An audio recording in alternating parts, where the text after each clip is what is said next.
Are you trying to reset, sell, or trade in your Mac, but Find My Mac is blocking you? Don't worry.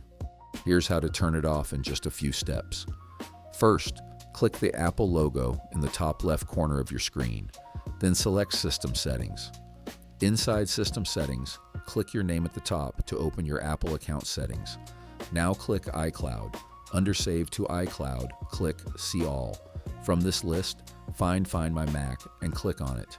If Find My Mac is turned on, click Turn Off. Next, enter your Apple account password and click Continue. After a few seconds, your Mac may ask for the password you used to log into this computer. Enter that password to confirm.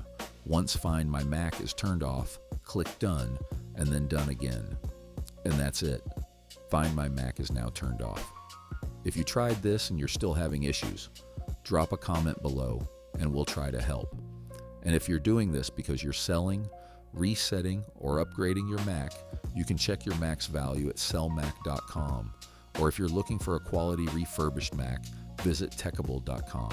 Thanks for watching and follow for more quick Mac tips.